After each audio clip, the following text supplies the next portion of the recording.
বন্ধুরা, আজ আমি বাচ্চা বড় সবার খুবই পছন্দের একদম অনুষ্ঠান বাড়ির মতো ঝুড়ো আলু ভাজা বানাতে চলেছি।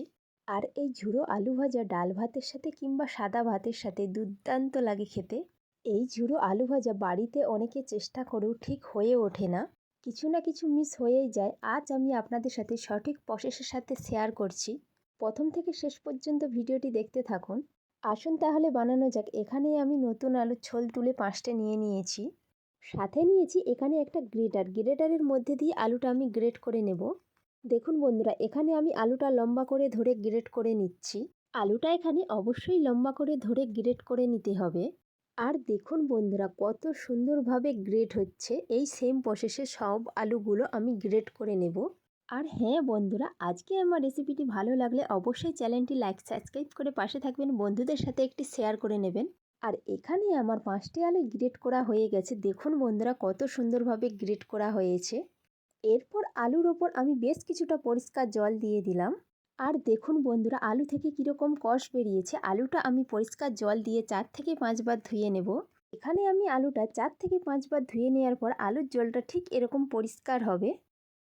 এখানে আমি আরেকটি বড় পাত্র নিয়ে নিয়েছি। জল থেকে ছেঁকে আমি আরেকটি পাত্রের মধ্যে আলুগুলো তুলে নিলাম।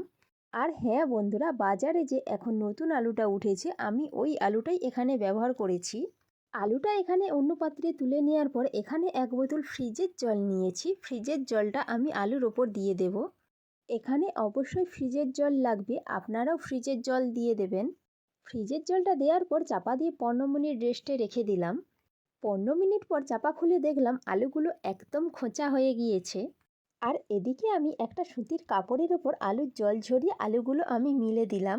কিছুক্ষণ এইভাবে সুতির কাপড়ের ওপর আলুগুলো মিলে রাখলে আলুর গা থেকে জলটা শুকিয়ে যাবে। কোনোভাবেই পাখার তলায় কিংবা রোদে দেওয়ার দরকার নেই। লবণ জলে আলু ডুবিয়ে রাখলে আলু নেতিয়ে যায়, কিন্তু ঠান্ডা ফ্রিজের জলে আলু ডুবিয়ে রাখার কারণে আলুটা খুব সুন্দর খোঁচা হয়ে আছে। আলুর গা থেকে জল শুকিয়ে আসলে গ্যাস জ্বালিয়ে কড়া বসিয়ে কড়ায় তেল দিয়ে দিলাম। তেল গরম হয়ে আসলে কিছুটা আলু আমি গরম তেলের উপর দিয়ে দিলাম। এদিকে আমি চুলার আঁচটা মিডিয়াম টু হাই রেখেছি। খুন্তি দিয়ে নেড়েচেড়ে আমি ভেজে নেব। আর এদিকে দেখুন বন্ধুরা, আলুগুলো যখন আমি তেলের মধ্যে দিয়েছিলাম কত বাবুলস হয়েছিল, আর এখন দেখুন একটাও বাবুলস নেই। আর আলুগুলো সুন্দর মুচমুচে হয়ে ভাজা হয়ে গিয়েছে। এরপর আমি ছান্তার সাহায্যে তুলে নিলাম। আর এখানে একটা পাত্রের মধ্যে তেল ঝরিয়ে আলুগুলো রেখে দিলাম। আরও একবার আমি আপনাদেরকে ভেজে দেখাচ্ছি। দেখুন বন্ধুরা, গরম তেলের মধ্যে আলু দিয়ে দেওয়ার পর দেখুন বন্ধুরা কত বাবুলস হয়েছে। খুন্তি দিয়ে নেড়েচেড়ে আলুটা যখন ভাজা হয়ে যাবে একটাও তখন আর বাবুলস থাকবে না। আর এখানে দেখুন বন্ধুরা, আলুগুলো আমার ভাজা হয়ে গিয়েছে, একটাও বাবুলস নেই। ছান্তা দিয়ে তেল ঝরিয়ে আমি তুলে নিলাম। এই সেম প্রসেসেই বাকি আলুগুলো আমি ভেজে তেল ঝরিয়ে তুলে নিলাম। এখানে আলুগুলো তেলের উপর ভেজে নেওয়ার পর কিছুটা চিনেবাদাম নিয়েছি। চিনেবাদামটাও আমি তেলের উপর দিয়ে দিলাম। খুন্তি দিয়ে নেড়েচেড়ে লাল করে ভেজে নেব। এখানে বাদামটা আমার সুন্দর লাল করে ভাজা হয়ে গিয়েছে। তেল থেকে ছান্তার সাহায্যে তুলে নিলাম। এরপর ভাজা বাদামটা আমি ভাজা আলুর ওপর দিয়ে দিলাম। আর এদিকে আমি 4টে শুকনো লঙ্কা নিয়েছি। শুকনো লঙ্কাটাও আমি লাল করে ভেজে তুলে নেব। এখানে লঙ্কাটাও আমার ভাজা হয়ে গিয়েছে। তেল থেকে তুলে আমি আলু বাদামের ওপর দিয়ে দিলাম। আর এখানে নিয়েছি 2টো কারি পাতার ডাল। কারি পাতার ডাল দুটো আমি তেলের ওপর ভেজে তুলে নেব। এই ঝুড়ো আলু ভাজার ওপর বাদাম, শুকনো লঙ্কা আর কারি পাতা দিলে দুর্দান্ত টেস্ট আসে বন্ধুরা। আপনারাও যখন বাড়িতে বানাবেন এই 3টে জিনিস অবশ্যই আলু ভাজার ওপর দেওয়ার চেষ্টা করবেন। আর এদিকে তেল থেকে কারি পাতাটা তুলে আমি রেখে দিলাম। এরপর কারি পাতার ডাল থেকে পাতাগুলো আমি সুন্দরভাবে ছাড়িয়ে নিলাম।